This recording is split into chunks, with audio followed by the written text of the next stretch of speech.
খবর বলো।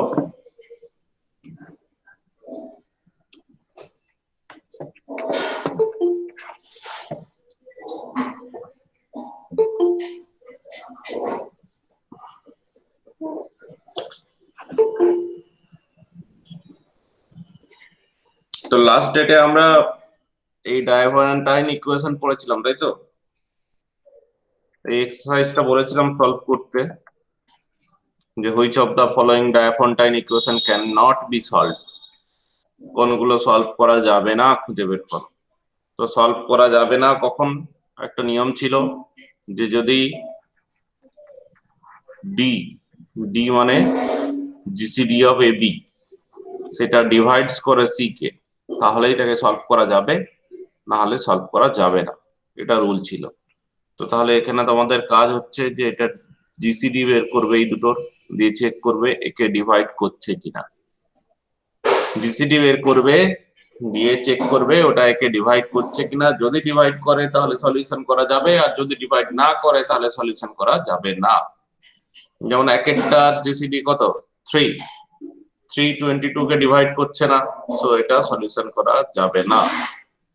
দ্বিতীয়টার জিসিডি 33 আর 14, জিসিডি হচ্ছে 1 তো ডিভাইড করবে, তাহলে এটা সলিউশন করা যাবে। 3 নম্বরটাও সলিউশন করা যাবে, তাই তো? ঠিক আছে। আর পরেরটাতে ডিটারমাইন অল সলিউশন করানো হয়েছে, একটা স্যাম্পল কোশ্চেন মাপার বইতেও তোমরা চেক করে দেখতে পারো, ওখানেও করে দেওয়া আছে এই ধরনের কোশ্চেন। তাহলে determine all solution in integer of the following diophantine equation করতে পারবে, নিজেরা ট্রাই করবে। 3 নম্বরে determine all solution in positive integer, এই ধরনের একটা করানো হয়েছে অঙ্ক, ট্রাই করবে পজিটিভ ইন্টিজারে, না পারলে বলবে আমাকে। আর এটা হচ্ছে ওই থিওরিমের প্রমাণটা, জাস্ট এখানে ax মাইনাস by সমান c আছে, ওখানে ax প্লাস by ছিল, এখানে ax মাইনাস by আছে। আর এগুলো হচ্ছে কথার অঙ্কগুলো, এগুলো যে কথার অঙ্কগুলো পড়েছিলাম সেই কথার অঙ্কগুলো। ওকে,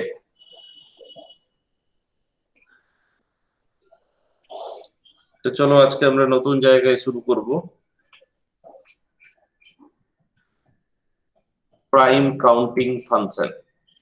প্রাইম কাউন্টিং ফাংশন ফার্স্ট হচ্ছে প্রাইম কাকে বলে, ডেফিনেশন অফ প্রাইম নাম্বার জানা অলরেডি, ইন্টিজার চ্যাপ্টারে আমরা পড়েছিলাম যে an integer p greater than 1 is called a prime number or simply a prime if its only positive divisors are 1 and p. An integer p greater than 1 is called a prime number or simply a prime if its only positive divisors are 1 and p. An integer greater than 1 that is not a prime number is called composite. যেটা prime নয় তাকে বলা হয় composite number. ছোটবেলা থেকে আমরা প্রাইমের definition পড়ে আসছি, মৌলিক সংখ্যার ডেফিনিশন পড়ে আসছি, যে সংখ্যা শুধু সেই সংখ্যা এবং এক দ্বারা বিভাজ্য তাকে বলা হয় মৌলিক সংখ্যার, মৌলিক না হলে যৌগিক সংখ্যা। হয়তো একটা জিনিস খেয়াল তোমরা করনি, সেটা এখানে দেখে রাখো যে 1 এই সংখ্যাটা কিন্তু নাইদার প্রাইম, এটা মৌলিক সংখ্যা নয়, আর নর কম্পোজিট, এটা নাইদার প্রাইম নর কম্পোজিট, এটা মৌলিক সংখ্যাও নয় আর যৌগিক সংখ্যাও নয়। এটা হয়তো তোমরা খেয়াল করো, এটা তোমরা একটু দেখো, নোট মানে ফলো করো, কারণ এই যে ডেফিনেশন বলা আছে কি না, an integer p greater than 1, তাহলে গ্রেটার দেন 1 থেকে মানে একের পর থেকে ডেফিনেশন শুরু হলো প্রাইম নাম্বার, একটা ডেফিনেশনের মধ্যেই নেই।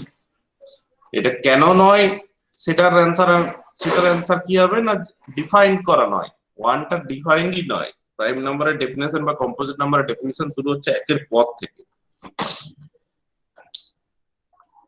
তো যে ফার্স্ট 10 পজিটিভ ইন্টিজারের মধ্যে মানে 1 থেকে 10 এর মধ্যে প্রাইম কারা না 2 3 5 7, এরা হচ্ছে প্রাইম। আর কম্পোজিট কারা না, কম্পোজিট হচ্ছে 4 6 8 9 10, এগুলো হচ্ছে কম্পোজিট। সাধারণত প্রাইম নাম্বার সব অডই হয়, তাই তো? দুনিয়ায় একটি মাত্র প্রাইম নাম্বার আছে যেটি ইভিন, সেটা হচ্ছে 2। The integer 2 is the only even prime number. দুনিয়াতে এমন একটি মাত্র যুগ্ম সংখ্যা আছে যেটা মৌলিক, সেটা হচ্ছে 2, আর বাকি সমস্ত মৌলিক সংখ্যাই হচ্ছে অযুগ্ম।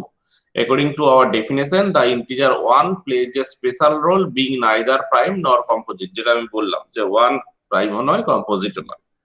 ওকে, দুনিয়াতে একটি মাত্র ইভেন প্রাইম নাম্বার আছে, সেটি হচ্ছে 2। আর finally the letters P and Q will be reserved so far as it possible for primes. Prime number বোঝাতে গিয়ে সাধারণত আমরা P বা Q এই দুটো সিম্বল ব্যবহার করে থাকি। আগেই বলেছিলাম যে সিম্বল সবসময় একটা স্পেসিফিক সিম্বল হয়, তার বাইরে না যাওয়াই ভালো। যেমন যেমন আমরা যখন কোনো রিয়েল নাম্বার বোঝাচ্ছি, ধরি তাকে এক্স ধরি বা ওয়াই ধরি বা টি ধরি, তাই তো।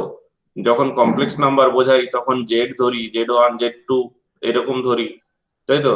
যখন গ্রুপ বোঝাতে যাই তখন জি ধরি, যখন রিং বোঝাতে যাই তখন আর ধরি, যখন ফিল্ড বোঝাতে যাই তখন এফ ধরি, যখন ভেক্টর বোঝাতে যাই তখন আর ধরি, স্মল আর। এগুলো হচ্ছে ইউজুয়াল নোটেশন।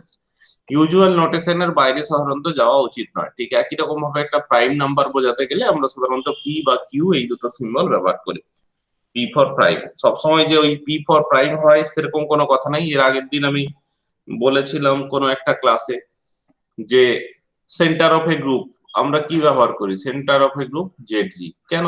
সেন্টার তো সি হয়, সিজি ব্যবহার করতে পারতাম। কারণ হচ্ছে তোমরা গুগলে খুঁজে দেখতে পারো, গুগল সার্চ করে দেখতে পারো যে why centre of a group is denoted by Z G, সেখানে তার খাবার পেয়ে যাবে। কারণ জেড দিয়ে একটা জার্মান সংখ্যা আছে যার মানে হচ্ছে সেন্টার, যার ইংলিশ মিনিং হচ্ছে সেন্টার। সেই জার্মান সংখ্যাটা জেড দিয়ে শুরু, তাহলে তার জেড থেকে হচ্ছে শুরু হয়েছে সেন্টার জেড-জি। মানে সব যে ইনিশিয়াল লেটার ইংলিশই হবে তার কোনো কথা নেই, ইংলিশ ওয়ার্ডেরই ইনিশিয়াল লেটার নেওয়া হচ্ছে তার কোনো কথা নেই। ইংলিশ বাদেও বিভিন্ন সংখ্যা থেকে, সে গ্রিক সংখ্যা হতে পারে, জার্মান সংখ্যা হতে পারে, সেগুলো থেকেও অনেক সময় ইনিশিয়াল গুলো নেওয়া হয়। তাই হচ্ছে আমাদের বানানের সাথে মেলে না অনেক সময় নোটেশন। তো যাই হোক, কিছু থিওরিম পড়বো আমরা প্রাইম সম্পর্কে, যে পি যদি একটা প্রাইম নাম্বার হয় এন্ড পি যদি ডিভাইড করে এ বি কে, তাহলে অবশ্যই পি ডিভাইড করবে এ কে আর পি ডিভাইড করবে বি কে। একদম খুবই সিম্পল কথা, তাই তো। তো প্রুফ যদি দেখো, যে যদি পি এ কে ডিভাইড করে তাহলে তো হয়ে গেল, আমাদের আর কিছু প্রুফ করতে হবে না। আমি ধরলাম যে let us assume that P does not divide A, P A K divide করছে না, তখন কি হবে? Because the only positive divisor of p are 1 and p itself, যেহেতু p এর ডিভাইজার কারা কারা না 1 আর p, তাহলে this implies that GCD of p, a হচ্ছে 1, a আর p এর গসাগু হচ্ছে 1, আর কেউ গসাগু নয়, গসাগু 1। এবার বাই ইউক্লাইড লেমা তাহলে অবশ্যই p ডিভাইডস b। এর আগে একটা থিওরিম ছিল, সেই থিওরিম অনুযায়ী যদি এর সাথে এর গসাগু 1 হয় তাহলে অবশ্যই একটাই অপশন পড়ে থাকলো, যে সেটা হচ্ছে বি ডিভাইডস পি। একটাই অপশন পড়ে থাকবে, আর কোনো অপশন থাকবে না, যে তাহলে অবশ্যই বি ডিভাইড করবে পি কে। ওকে, ঠিক আছে। হ্যাঁ স্যার, ঠিক আছে। এখানে একটা আগের থিওরিম কাজে লাগানো হয়েছে, চাইলে ওখানটাও আমরা প্রমাণ করে দেখিয়ে দিতে পারি যে আগের থিওরিমটা নয়, ডাইরেক্ট এখান থেকে এটা প্রমাণও করতে পারি চাইলে। দেখবে মাপার বইতে দেখবে ওই থিওরিমটার প্রমাণও আছে। এবার তাহলে একটা করলারি এখান থেকে বলতে পারি যে যদি a1 a2 an এই প্রোডাক্টটা p দ্বারা ডিভিজিবল হয়, যেখানে p একটা প্রাইম নাম্বার, তাহলে হয় a1 p দ্বারা বিভাজ্য, বা a2 p দ্বারা বিভাজ্য, বা a3 p দ্বারা বিভাজ্য, বা an p দ্বারা বিভাজ্য, বা নয়, মানে এদের মধ্যে কেউ না কেউ একজন p দ্বারা বিভাজ্য, দুজনও p দ্বারা বিভাজ্য হতেই পারে, দুজনও তিনজনও p দ্বারা বিভাজ্য হতে পারে, একজন বলে কথা নয়। এটা অর এটা অর, আমি আবার বলছি যে সবসময় ম্যাথের যে ইংলিশ সেটা হচ্ছে আমাদের ইংলিশের সাথে নাও মিলতে পারে। অর মানে কিন্তু এখানে বোঝায় ইউনিয়ন, মানে হয় এ বি দ্বারা বিভাজ্য হবে, অর বি দ্বারা বিভাজ্য হবে, অর দুটোই বি দ্বারা বিভাজ্য হবে। একটা উদাহরণ দিই, আমি একটা উদাহরণ দিই। সাপোজ এ বি তো যা খুশি হতে পারে, আমি ধরলাম এ সমান নিলাম 6 আর বি সমান নিলাম 9, ঠিক আছে। 3 একটা প্রাইম নাম্বার, 3 ডিভাইড 6 ইন্টু 9, তাহলে এক্ষেত্রে দেখো 6 ও 3 দ্বারা বিভাজ্য, 9 ও 3 দ্বারা বিভাজ্য। ওকে, আবার যদি আমি এরকম নিতাম যে a সমান 6, b সমান 8, তাহলে এক্ষেত্রে এই 6 ইন্টু 8 মানে 48 3 দ্বারা বিভাজ্য। এখানে দেখা যাচ্ছে 6 3 দ্বারা বিভাজ্য। কোনো না কোনো একটা প্রোডাক্ট অবশ্যই 3 দ্বারা বিভাজ্য হবে, না হলে গুণফলটা ভাগ যাবে কি করে? কিন্তু 3 যদি প্রাইম সংখ্যা না হতো তাহলে এরকম দরকার ছিল না। সাপোজ এইটাই, এই যে 6 ইন্টু 8, 6 ইন্টু 8 আমার 6 ইন্টু 8, উদাহরণটা ঠিক নিতে হবে। 6 আর 8 এর গসাগু কত? 2। গসাগু 2 হলে, হ্যাঁ ঠিক আছে, 6 ইন্টু 8 হচ্ছে আমার 8 দ্বারা বিভাজ্য হলে হচ্ছে না, 12 দ্বারা বিভাজ্য। 6 ইন্টু 8 12 দ্বারা বিভাজ্য, 12 দ্বারা বিভাজ্য তো, নাইদার 6 12 দ্বারা বিভাজ্য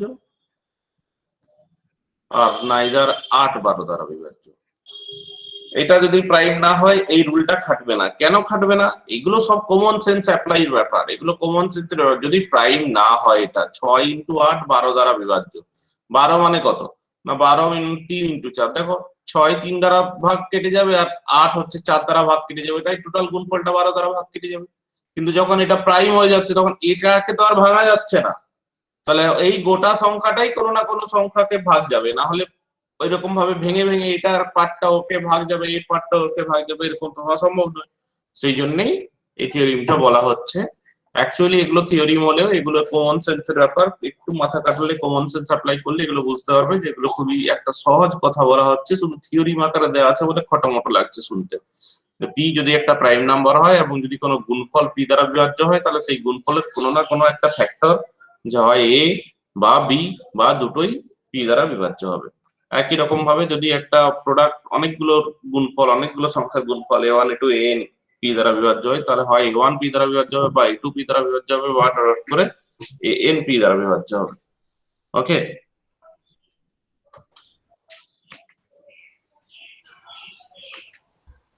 এবার চলে আসছি fundamental theorem of arithmetic. Fundamental theorem of arithmetic কি বলেছে? ফান্ডামেন্টাল থিওরিম অফ অ্যারিথমেটিক বলছে, খুব খুব খুব ভালো কথা, খুব ইম্পর্টেন্ট কথা, এগুলো খুব কমন কথা, এবং এগুলো কাজে লাগিয়ে আমরা প্রচুর অঙ্ক করেছি নিচু ক্লাসে, মানে ক্লাস 6 7 8 এইগুলোতে প্রচুর অঙ্ক করেছি এইগুলো কাজে লাগিয়ে এই সব জিনিসগুলো, বাট এগুলো তখন আমরা জানতাম না। আবার বলছি তখন জানার দরকারও ছিল না। এখন আমাদের জানার দরকার আছে, আমরা ম্যাথ অনার্সে পড়ছি, আমাদের ডিপে ঢুকতে হবে, সবকিছু লজিক খুঁজতে হবে যে কেন এটা হয়, কারণ তোমাদের কোশ্চেনের উত্তর দিতে হবে এরপরে কেন এটা হয়। আগে কেউ তোমাকে কোশ্চেন করতো না, আগে তোমাকে বলতো এটা করে দে অঙ্কটা, এখন বলবে যে এটা কেন হয় জিজ্ঞেস করবে, তার উত্তর দিতে গেলে তোমাকে ভেতরে ঢুকতে হবে। ওকে, তো যে এখানে ফান্ডামেন্টাল থিওরিম বলছে যে every positive integer n greater than 1 can be expressed as a product of primes. This representation is unique apart from the order in which the factor occurs. যে কোনো positive integer K product of prime আকারে লেখা যাবে। যেমন হচ্ছে একটা positive integer দিয়ে শুরু করি আমি 6 বা 1 থেকে শুরু করতে পারো, n গ্রেটার দেন 1 বলছে 2 মানে হচ্ছে 1 ইন্টু 2, 3 মানে হচ্ছে 1 ইন্টু 3, এগুলো প্রাইম নাম্বার। 4 মানে হচ্ছে 2 ইন্টু 2, 5 মানে হচ্ছে 1 ইন্টু 5, 6 মানে হচ্ছে 1 ইন্টু 2 ইন্টু 3। ওকে, বুঝতে পারছো?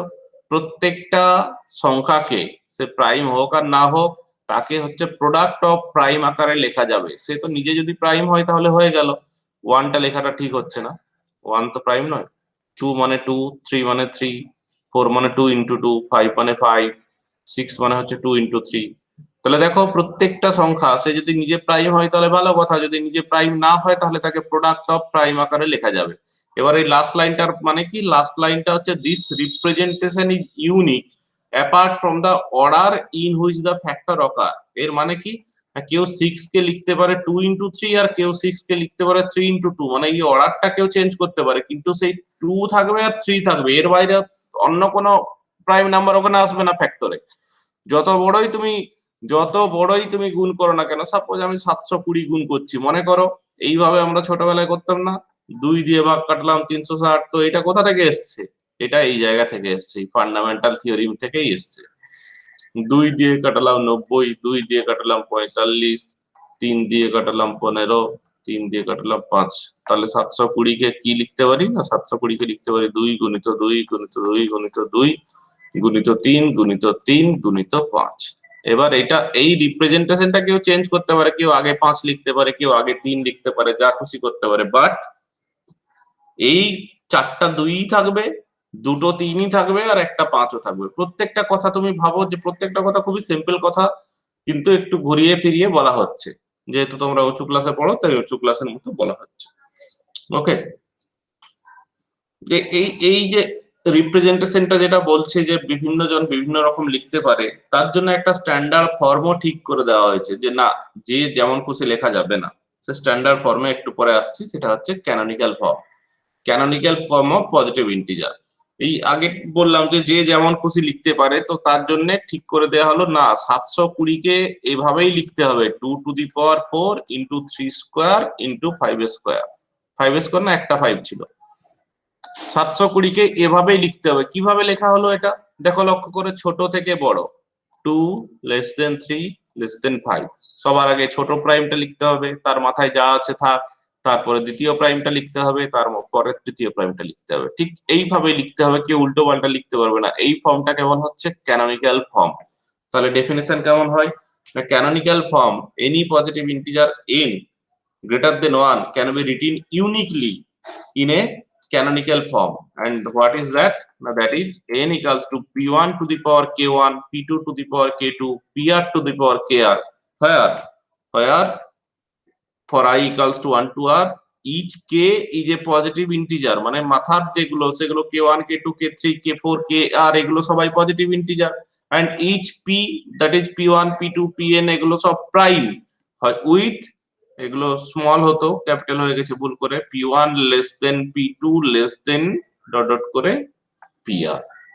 যেটা আমি আবার লিখে দিচ্ছি, মুছে দিয়েছিলাম, 720 সমান কত ছিল না 2 টু দি পাওয়ার 4 3 স্কোয়ার 5। লক্ষ্য করো, p1 মানে হচ্ছে 2 আর k1 মানে হচ্ছে 4।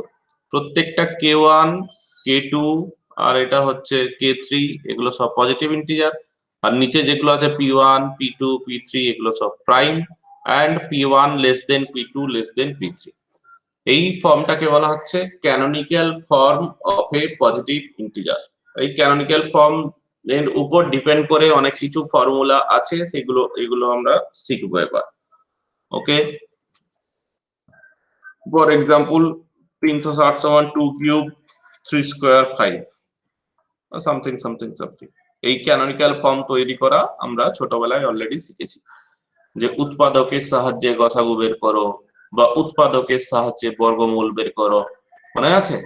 তো সেই উৎপাদকের সাহায্যে যে উৎপাদক যে হবে তার কি গ্যারান্টি ছিল, যে আমরা একটা বর্গমূল বের করতাম, 16 বর্গমূল বের করতাম, 16 কে লিখতাম আগে ক্যানোনিক্যাল ফর্মে 2 ইন্টু 2 ইন্টু 2 ইন্টু 2, দিয়ে কি করতাম, দুটোর মাথায় দাঁড়িয়ে দুটোর মাথায় দাঁড়িয়ে, তাহলে রুট 16 মানে কত না একটা করে নেব দুটোকে, তাহলে 4। মনে পড়ছে নিয়ম? তো এই যে ক্যানোনিক্যাল ফর্মে এক্সপ্রেস করা, এগুলো হচ্ছে এখান থেকেই এসছে।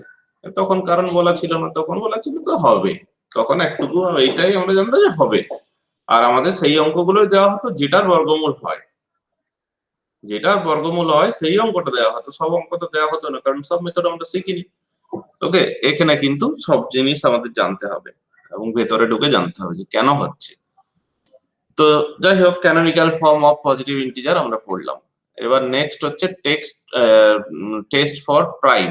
একটা অনেক অনেক অনেক অনেক টেস্ট আছে, বহু রকমের টেস্ট আছে, যে একটা সংখ্যা প্রাইম কি না সেটা হচ্ছে টেস্ট করব কি করে। তো তাদের মধ্যে বিভিন্ন রকমের টেস্ট আছে, সব তো জানা সম্ভব নয়, সব মনে রাখাও সম্ভব নয়, তাও দেখো চেষ্টা করছি আমি বোঝানোর। সবকে আমিও আমার নিজের যে সব মনে থাকবে তারও কোনো কথা নেই।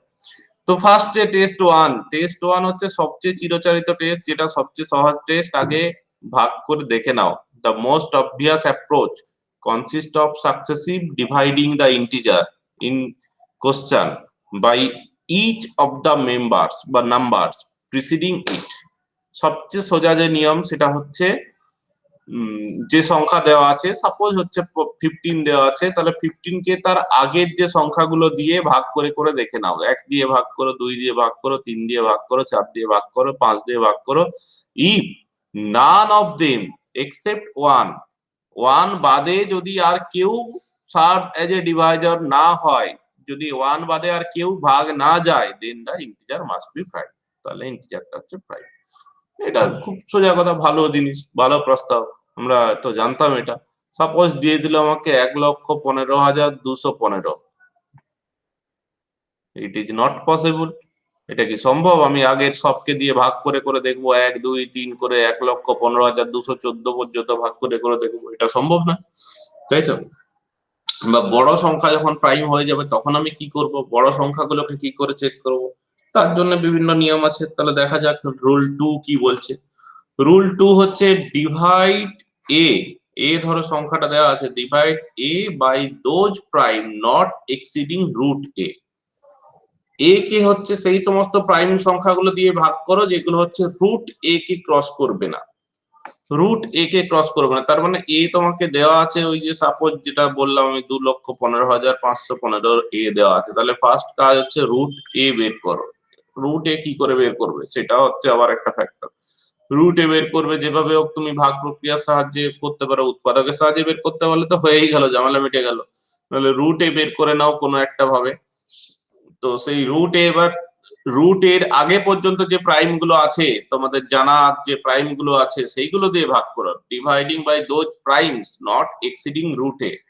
কারণ হচ্ছে আমরা জানি যে ফ্যাক্টর যদি থাকে প্রাইম ফ্যাক্টর থাকবে, তাহলে প্রাইম ফ্যাক্টর গুলো দিয়ে ভাগ করো, সবগুলো ফ্যাক্টর দিয়ে ভাগ করার দরকার নেই। 1 2 3 4 5 6 7 8 চোখ বন্ধ করে সব করার দরকার নেই। 2 দিয়ে ভাগ করে দেখতে পারো, 3 দিয়ে ভাগ করে দেখতে পারো, 5 দিয়ে ভাগ করে দেখতে পারো, 7 দিয়ে ভাগ করে দেখতে পারো। কারণ একটু আগে ফান্ডামেন্টাল থিওরি আমরা পড়লাম যে প্রাইম ফ্যাক্টর থাকে সবসময়।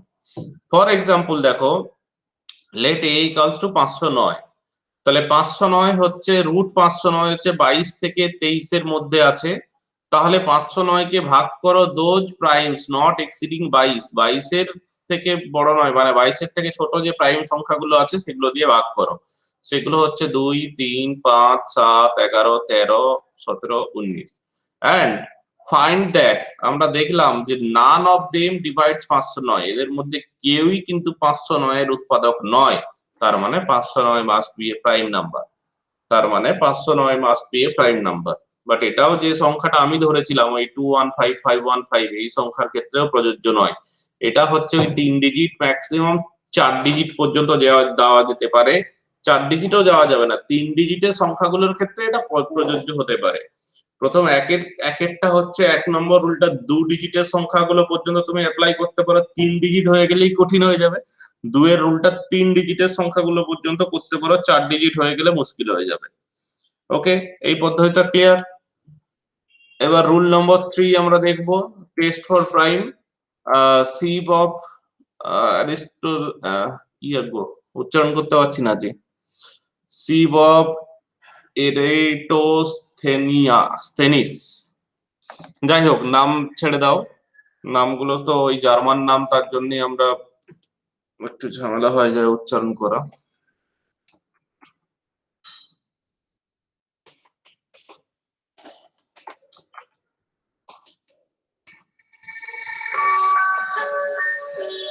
তো সকালে কোন, হ্যাঁ বলুন, হ্যাঁ হ্যাঁ হ্যাঁ সব ঠিকঠাক, বলুন।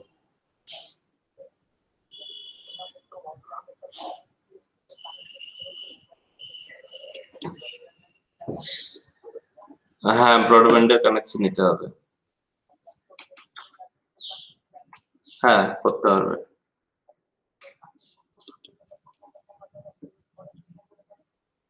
খরচ প্রথম একটা কানেকশন দিতে এখন তো প্রচুর নিচ্ছে, এখন কে কার কাছ থেকে কিরকম নিচ্ছে আমি জানি না, তাও মোটামুটি 4,000 মতো ধরে নিন প্রথম কানেকশনটার জন্য। আর তারপর থেকে মাসে ওই 400 450 এরকম করে পড়বে। এবার ফোন করবেন কাকে, আপনার ওই এরিয়ায় কি প্রোভাইডার আছে তো আমি জানি না, আমাকে যে দিয়েছে তার ফোন নাম্বারটা আমি আপনাকে দিতে পারি।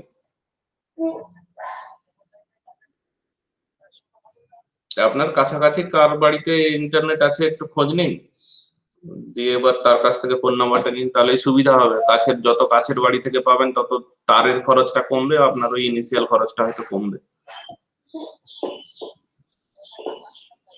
হ্যাঁ, কেবল তারের মতো তার দিয়ে যায় বাড়িতে এসে, কেবল তার দিয়ে যায়। না না না, সেটার সাথে সম্পর্ক নেই। সিটি ব্রডব্যান্ডে একই লাইনে দুটো থাকে, এগুলোতে হয় না, অ্যালায়েন্সে হয় না। আমি যার ফোন নাম্বারটা যে আমাকে কানেকশন দিয়েছে তাকে আমি বলে দিচ্ছি, তার ফোন নাম্বারটা আপনাকে পাঠিয়ে দেবো, আপনি কথা বলে নিতে পারেন। হ্যাঁ হ্যাঁ, ওরও চারদিকেই কানেকশন দেওয়া আছে, বলি ওরও চারদিকেই কানেকশন দেওয়া আছে, গোটা মিদনাপুর জুড়ে ওরা কানেকশন দেয়।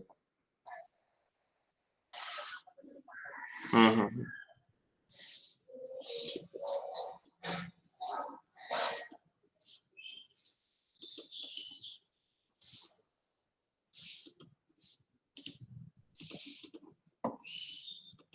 Civa Veritasthenes.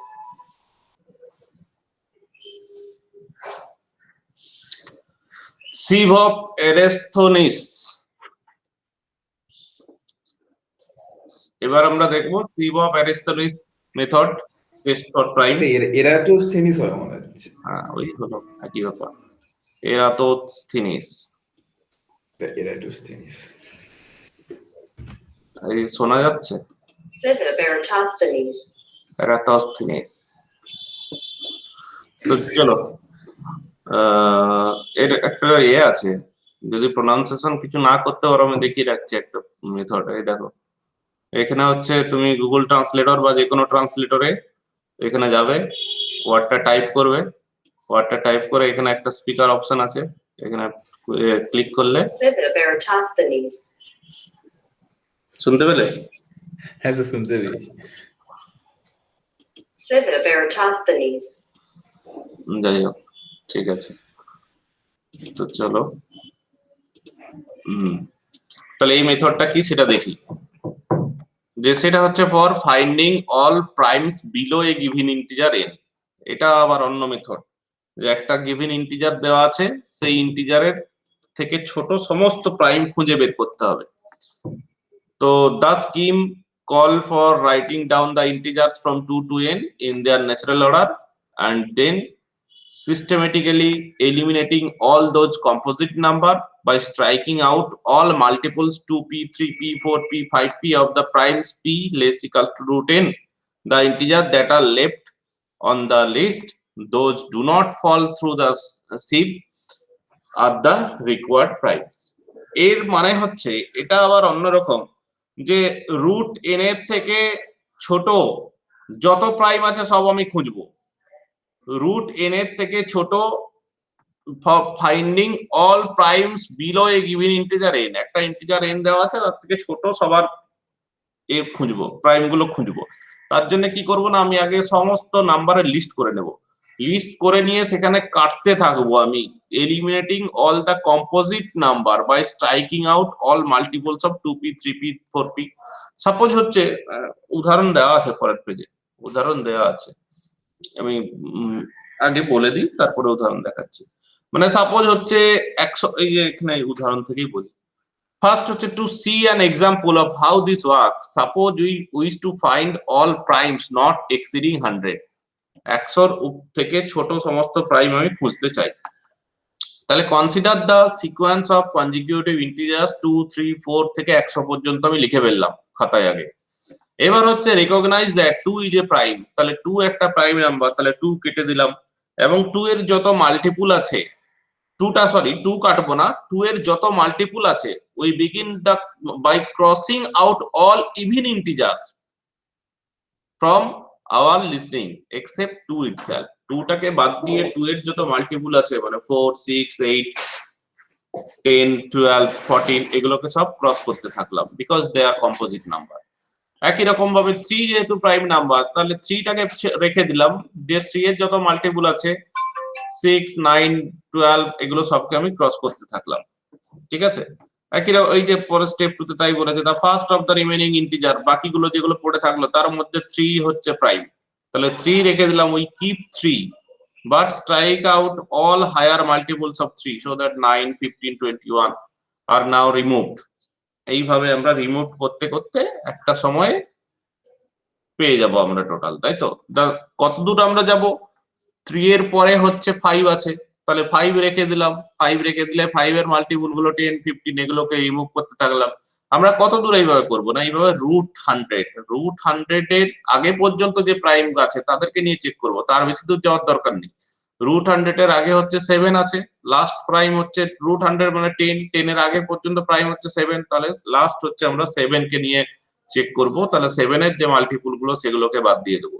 ফাইনালি আমরা কি পেলাম, যে পজিটিভ ইন্টিজার গুলো রয়ে গেল, এখানে পরেরটা ছক দেওয়া আছে মনে হয়, এই হচ্ছে ছক। তাহলে আগে আমি 2 থেকে 100 পর্যন্ত লিখে ফেলেছিলাম, 2 দিয়ে শুরু করলাম, 2 প্রাইম। তাহলে এবার 2 এর যে মাল্টিপুল গুলো এখানে দেখো যে 4 কেটেছি, 6 কেটেছি, এই দিকের যে ক্রস গুলো, এই দিকের ক্রস গুলো বোঝানোর জন্য, ভালো করে বোঝানোর জন্য এই দিকের ক্রস গুলো ব্যবহার করা হয়েছে, তাই তো? এটা হচ্ছে তোমার ব্যাকস্ল্যাশ ব্যবহার করা হয়েছে বোঝানোর জন্য 2 এর মাল্টিপুল গুলো।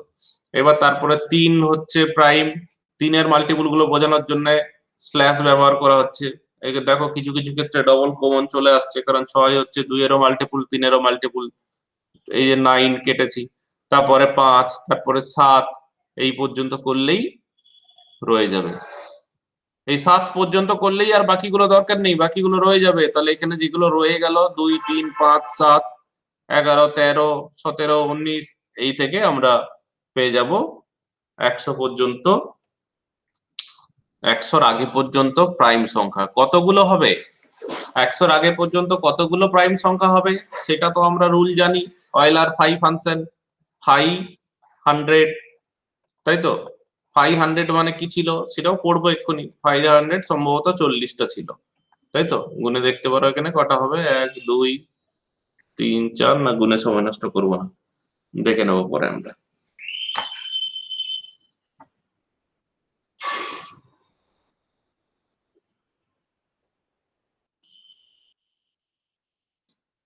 কি হলো,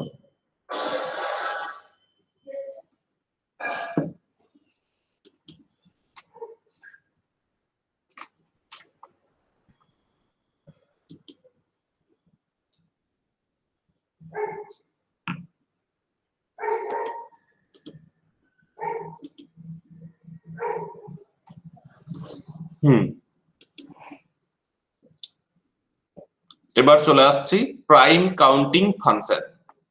তাহলে the prime counting function is a function pi x. The prime counting function is a function pi x giving the number of primes less than or equal to a given number x. Giving the number of primes less than or equal to a given number x. Okay. For example, since there are no primes less equals to 1, তাহলে pi 1 মানে হচ্ছে 0. Since there is a single prime less equals 2, তাই তো? তার মানে pi 2 হচ্ছে 1, and there are 2 primes 2 and 3 less equals to 3, so pi 3 equals to 2 and so on. এটাই তো অয়েলার 5 ফাংশন ছিল। Number of primes less than n and prime to n, প্রায় অনেকটাই একই, ঠিক আছে? অনেকটাই একই।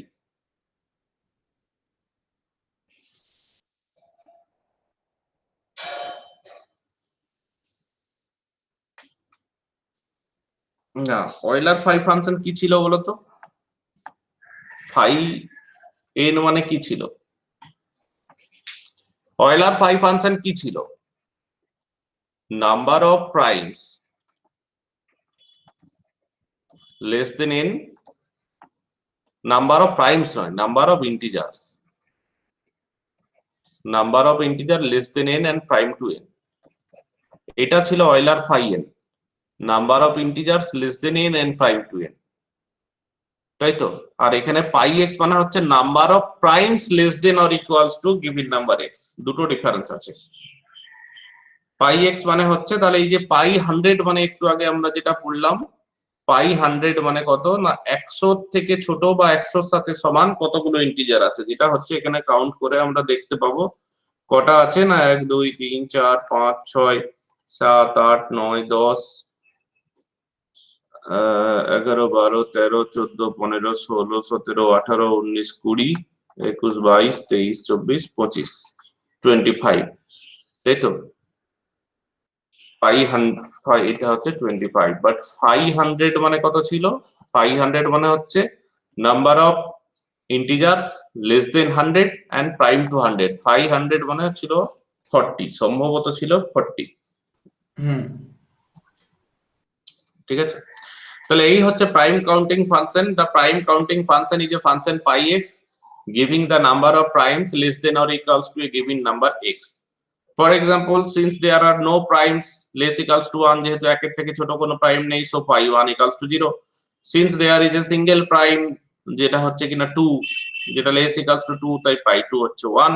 pi 3 মানে কত হবে না 3 এর থেকে ছোট এবং 3 এর সাথে সমান যত প্রাইম আছে সেগুলো কারা না দুটো আছে 2 and 3, তাই pi 3 হচ্ছে 2. Okay, statement of prime number theorem মুখস্থ রাখতে পারো, পরীক্ষায় আসতে পারে যে let pi x be a prime counting function. The prime number theorem then states that x by log x is a good approximation to pi x, where log here means the natural logarithm, in the sense that the limit of the quotient of the two function pi x and x by log x as x increases without bound is 1. Know as the asymptotic law of distribution of prime numbers using asymptotic notation, the result can be restated as pi x is equivalent to x by log x.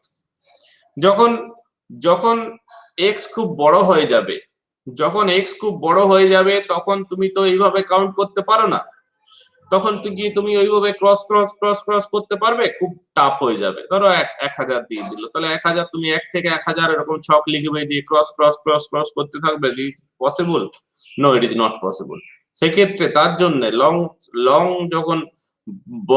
যখন big ইন্টিজারের ক্ষেত্রে একটা statement দেওয়া হয়েছে prime number থিওরেমে, সেটা হচ্ছে যে এই x by log x বের করো। এই x বাই log x হচ্ছে approximate to pi x।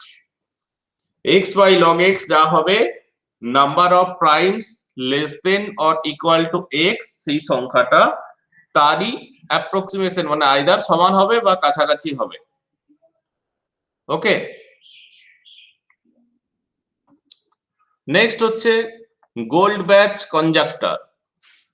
Gold batch কনজেক্টর, তো গোল্ড ব্যাচ কনজেক্টর কি না, এই যে yet unproved conjunction stating that every even integer greater than 2 is the sum of two prime numbers. The conjecture has been tested upon to এই সংখ্যাটা পর্যন্ত test করা হয়েছে। গোল্ড ব্যাচ কনজেক্টর যার প্রুফ নেই কোনো, এমন একটা হচ্ছে থিওরিম বা এমন একটা স্টেটমেন্ট যেটা বলা হচ্ছে যে কোনো ইন্টিজার যেটা 2 এর থেকে বড় সেটা অবশ্যই sum of two prime numbers. Fundamental থিওরিমে বলা হয়েছিল যে কোনো কম্পোজিট নাম্বার বা যে কোনো নাম্বার হচ্ছে প্রোডাক্ট অফ প্রাইমস, আর এখানে বলছে যে কোনো কম্পোজিট নাম্বার, তাই তো, যে greater than 2। Unproved conjunction stating that every even integer, even number গুলো সবসময় হচ্ছে sum of two prime numbers, যেটা ম্যাথমেটিক্যাল প্রুফ নেই কিন্তু এই সংখ্যাটা পর্যন্ত টেস্ট করা হয়েছিল। এই টেস্টের কিছু রেজাল্ট দেখো, যেমন ইভিন ইন্টিজার 4 মানে হচ্ছে 2 + 2, ইভিন ইন্টিজার হচ্ছে 6 মানে হচ্ছে 3 + 3, ইভিন ইন্টিজার হচ্ছে 8 মানে হচ্ছে 3 + 5, ইভিন ইন্টিজার হচ্ছে 10 মানে হচ্ছে 3 + 7 বা হচ্ছে 5 + 5, ইভিন ইন্টিজার 12 সেটা হচ্ছে 5 + 7, ইভিন ইন্টিজার 14 মানে হচ্ছে 3 + 11 বা 7 + 7। যে কোনো ইভিন ইন্টিজার সেটাকে এক্সপ্রেস করা যাবে as a sum of two prime numbers. Okay, এবার চলে আসছে আমরা লিনিয়ার কনগ্রুয়েন্স। লিনিয়ার কনগ্রুয়েন্স আমরা পড়েছি, আগে একবার পড়েছি যে let m be a fixed positive integer, let m be a fixed positive integer, two integers a and b are said to be congruent modulo m if a minus b is divisible by m. Two integers a and b are said to be congruent modulo m if a minus b is divisible by m. And symbolically এটাকে কিভাবে লেখা হয় না, মুখে বলবো আমরা a congruent to b mod m, লিখবো আমরা এইভাবে a তিনটে ইকুয়াল b mod m। ওকে, এক্সাম্পল হিসাবে 1 কনগ্রুয়েন্ট টু 5 মড 4, কেন না যেহেতু 5 মাইনাস 1 4 দ্বারা বিভাজ্য। -1 কনগ্রুয়েন্ট টু 2 মড 3, কেন না 2 মাইনাস -1 এটা হচ্ছে 3 দ্বারা বিভাজ্য। ওকে, theorem for any two integers a and b, a congruent to b mod m if and only if a and b leave the same remainder when divided by m. Okay, a congruent to b mod m, a b এর সাথে congruent হবে যদি a কে ভাগ করলে যা ভাগশেষ থাকে b কেও ভাগ করলে একই ভাগশেষ হবে m দ্বারা, তাহলেই হচ্ছে এরা congruent হবে। ওকে, properties a congruent to a mod m, সব সময় a নিজের সাথে congruent হবে, কারণ কি না a মাইনাস a মানে 0, সেটা m দ্বারা বিভাজ্য। নেক্সট হচ্ছে a congruent to b mod m হলে b congruent to a mod m হবে, কারণ অবশ্যই a মাইনাস b যদি, এগুলো পড়েছি আমরা, এটা হচ্ছে ইকুইভ্যালেন্স রিলেশন হতো, a মাইনাস b যদি m দ্বারা বিভাজ্য হয় তাহলে minus of a minus b এটাও m দ্বারা বিভাজ্য হবে, তার মানে b মাইনাস এটাও m দ্বারা বিভাজ্য হবে। 3 নম্বরের ট্রানজিটিভ প্রপার্টি, a যদি congruent to b হয়, b যদি congruent to c হয় তাহলে a congruent to c হবে। 4 নম্বরে হচ্ছে একটা ভালো প্রপার্টি, যদি a congruent to b হয় তাহলে a plus c congruent to b plus c হবে। দুদিকে যা খুশি যোগ করো না কেন congruence এর কোনো চেঞ্জ হবে না, অথবা দুদিকে যা খুশি গুণ করো না কেন a into c congruent to b into c হবে। ফাইনালি a congruent to যদি b হয় আর c যদি congruent to d হয় তাহলে তাদের যোগ করলে a plus c congruent to b plus d হবে, এবং তাদের যদি গুণ করি ac congruent to bd হবে। 6 নম্বরে যদি a congruent to b হয় and d যদি একটা ডিভাইজার হয় তাহলে a congruent to b mod d, a congruent to b mod m, d divides m, then a congruent to b mod d। এবার চলে আসছে কমপ্লিট সেট অফ রেসিডিউজ। তাহলে যদি a congruent to b mod m হয়, যদি a congruent to b mod m হয়, then b is said to be residue of a modulo m। a যদি congruent to b হয়, a congruent to b mod m, তাহলে b কে কি বলা হবে না b কে বলা হবে residue of a modulo m। তাহলে এবার আমরা কি করতে চাই না ডিভিশন অ্যালগরিদম কি বলছে, ডিভিশন অ্যালগরিদম বলছে যে a কে যদি তুমি m দিয়ে ভাগ করো তাহলে ভাজ্য সমান ভাজক গুণিত ভাগফল যুক্ত ভাগশেষ, বা q হচ্ছে ভাগফল আর m টা হচ্ছে ভাজক আর r টা হচ্ছে ভাগশেষ। যেখানে ভাগশেষের মান কত হতে পারে না 0 হতে পারে, 0 হতে পারে, 1 হতে পারে, 2 হতে পারে, m-1 পর্যন্ত হতে পারে। তাহলে a মাইনাস r হচ্ছে কত না qm, তার মানে কি বলা যাবে না a congruent to r mod m, this shows that r is a residue of a modulo m, r is said to be the least non-negative residue of a modulo m। মানে যেটা ভাগশেষ যেটা আর রেসিডিউ যেটা, দুটোর মধ্যে difference কিছু নেই। এমনি নরমালি যেটা ভাগ করলে ভাগশেষ পাওয়া যায় সেটাই হচ্ছে রেসিডিউ হচ্ছে। তাহলে এবার a যদি একটা নন অ্যান আরবিটারি ইন্টিজার হয়, যাকে আমি যদি m দিয়ে ভাগ করি তাহলে ভাগশেষ কি কি হতে পারে না ভাগশেষ হতে পারে যে, বা রেসিডিউ কি কি হতে পারে না আইদার 0 হতে পারে, অর 1 হতে পারে, অর 2 হতে পারে, ডট ডট করে, অর m-1 হতে পারে। therefore whatever the integer a may be, এই ইন্টিজারটা যাই হোক না কেন, the least non-negative residues of a is one and only one of, এর যে নন নেগেটিভ রেসিডিউ কোনটা হবে, আইদার 0 হবে বা 1 হবে বা 2 হবে বা ডট ডট করে m-1 হবে। ওকে, তাহলে কি বলা হচ্ছে না the whole set of integers, যদি পুরো সেটটাকে আমি ডিভাইড করি into m distinct and disjoint subsets called the residue classes of modulo m, যাদেরকে denoted by class 0, class 1, class 2, class m-1, and আমরা ডিফাইন করি যে ক্লাস 0 মানে হচ্ছে এটা, ক্লাস 1 মানে এটা, ক্লাস 2 মানে এটা, ক্লাস m-1 মানে এটা। ওকে, মনে করো সেই রিলেশন চ্যাপ্টারে আমরা ক্লাস পড়েছিলাম ইকুইভ্যালেন্স ক্লাস, সেই ইকুইভ্যালেন্স ক্লাসে আমরা এটা পড়েছিলাম যে ক্লাস 0 মানে কি ছিল, ক্লাস 1 মানে কি ছিল, ক্লাস 2 মানে কি ছিল, এইভাবে ডট ডট করে ক্লাস m-1 মানে কি ছিল। যদি মনে না থাকে একবার আরেকবার ঘুরে দেখে নিতে পারো, বাফার বইতে একটা উদাহরণ দেওয়া আছে, মড 7 দিয়ে উদাহরণ দেওয়া আছে বাফার বইতে, দিয়ে আলটিমেট আমরা কি পেলাম না এই যে সেটটা, এই সেটটাকে এই যে সেটটা আমরা পেলাম, এই সেটটাকে বলা হচ্ছে এই যে ক্লাস 0, ক্লাস 1, ক্লাস 2, এটাই হচ্ছে class of residues, residue classes of modulo m. And এর নোটেশন তোমরা জানো, এর নোটেশন হচ্ছে Z m. Z m, Z m দিয়ে আমরা গ্রুপ, রিং, ফিল্ড অনেক কিছুই পড়ে এসেছি এবং আশা করি এটা জানবো, ভুলে গেলে আরেকবার রিমাইন্ড করে নিও যে এই জেড এম ছিল এটা।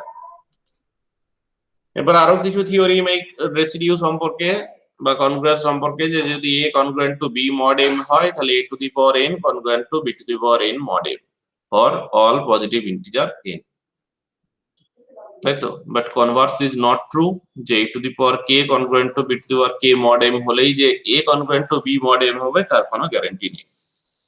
নেক্সট থিওরিম, যে ax congruent to ay mod m and a is prime to m, তাহলেই a কাটাকাটি করা যাবে, যে থাকবে x congruent to y mod m। Next theorem, যে d if d equals to gcd of am, then ax congruent to ay mod m imply করবে x congruent to y mod m by d। If ax congruent to ay mod m and a divides m, then x congruent to y mod m by a। এরকম অনেক property আছে, সব property যে মুখস্থ রাখতে হবে তার কোনো কথা নেই, এগুলো কিন্তু বিভিন্ন জায়গায় বিভিন্ন অঙ্ক করার ক্ষেত্রে কাজে লাগে, তাই প্রপার্টি গুলো জানার দরকার, অ্যাকচুয়ালি বুঝতে হবে, মুখস্থ করতে হবে নয়, তোমাকে বুঝতে হবে, বিভিন্ন জায়গায় বিভিন্ন ক্ষেত্রে এগুলো কাজে লেগে যাবে। এগুলো লাগবে না। ডিভিজিবিলিটি টেস্ট, কোনটা কত দ্বারা বিভাজ্য কি করে চেক করব, একটা সংখ্যা 2 দ্বারা বিভাজ্য কি করে আমরা চেক করি না, যদি তার একক স্থানীয় অঙ্ক 2 হয়। তাহলে এই যে একটা সংখ্যা, এই সংখ্যাটা a0 সাপোজ 100, 100 মানে কত, 100 মানে 1 into 10 স্কয়ার প্লাস 1 into 10, তাই তো? 1 into 10 square plus 0 into 10 plus 0, এটা হচ্ছে 100। 111 কত, 111 মানে 1 into 10 square plus 1 into 10 plus 1। এইভাবেই একটা সংখ্যাকে লেখা যায় যে am into 10 to the power m plus am minus 1 into 10 to the power m minus 1 plus dot করে a2 10 স্কয়ার a1 10 a0। তাহলে a0 টা হচ্ছে এককের ঘরের অঙ্ক, a1 হচ্ছে দশকের ঘরের অঙ্ক, a2 হচ্ছে শতকের ঘরের অঙ্ক, এইভাবে চলতে থাকবে। তাহলে একটা সংখ্যা ইভিন কিনা আমি কি করে বুঝবো, 2 দিয়ে বিভাজ্য কিনা কি করে বুঝবো না, যদি এককের ঘরের অঙ্ক 2 দ্বারা বিভাজ্য হয়। তাহলে এই 1 নম্বর রুল বলছে যে n is divisible by 2 if and only if a0 is divisible by 2। n is 3 দ্বারা বিভাজ্য কি করে মনে আছে, 3 দ্বারা বিভাজ্য না, যদি ওই সংখ্যাগুলোর যোগফল 3 দ্বারা বিভাজ্য হয়, তাই তো? মানে সংখ্যাগুলোর যোগফল কোনটা না, এই যে s, যদি s 3 দ্বারা বিভাজ্য হয় তাহলে হচ্ছে n 3 দ্বারা বিভাজ্য। সেই একই রুল আছে 9 এর বেলায়ও, বলে রাখি এই একই রুল 3 এর জন্য যা রুল, 3 এর স্কয়ারের জন্যও তাই রুল, 3 এর কিউবের জন্যও তাই রুল, এইভাবে চলবে। মানে 9 দ্বারা বিভাজ্য হওয়ারও রুল একই, যে সংখ্যাগুলোর যোগফল যদি 9 দ্বারা বিভাজ্য হয় তাহলে সংখ্যাটা 9 দ্বারা বিভাজ্য, সংখ্যাগুলোর যোগফল যদি 27 দ্বারা বিভাজ্য হয় তাহলে সংখ্যাটিও 27 দ্বারা বিভাজ্য। ঠিক আছে, আজকে এই পর্যন্ত থাক। এর পরের দিন আমরা এই ডিভিজিবিলিটি টেস্ট, কে কত দ্বারা বিভাজ্য না বিভাজ্য, এগুলো সব হচ্ছে দেখাবো। বেশ ভালো জিনিস, আচ্ছা। ভালো লাগবে। একদম 1 থেকে 100 পর্যন্ত সবার রুল আছে, কিন্তু কোশ্চেন হচ্ছে অত মনে রাখা যায় না, কিছু মনে রাখা সম্ভব, কিছু দেখতে পারো, ইন্টারেস্টিং আছে। ঠিক আছে, এরপরে পরের ক্লাস হচ্ছে শুক্রবার। শুক্রবার ক্লাস আছে, কিন্তু তোমাদের সেই শুভেন্দু স্যার তো ক্লাস নিচ্ছে না এখন, তার ক্লাসটা নেব বুধবার একটা ক্লাস নিতে পারি। কখন নেবেন, সকালে এরকমই নাকি? হ্যাঁ, নিলে এরকম টাইমেই ভালো, এই সময় ঝামেলাগুলো কম থাকে, পরে ওই ফোন ধরতে ধরতে আর ক্লাস করা বন্ধ হয়ে যাবে। কাল কি বার আছে, কাল মঙ্গলবার, কাল কি হচ্ছে, হ্যাঁ ঠিক আছে বুধবারই নেব। আচ্ছা, প্রিন্সিপাল ম্যাডাম কেমন আছেন? ম্যাডাম ঠিক আছে, অসুবিধা নেই। ঠিক আছে। ঠিক আছে, চলো রাখলাম।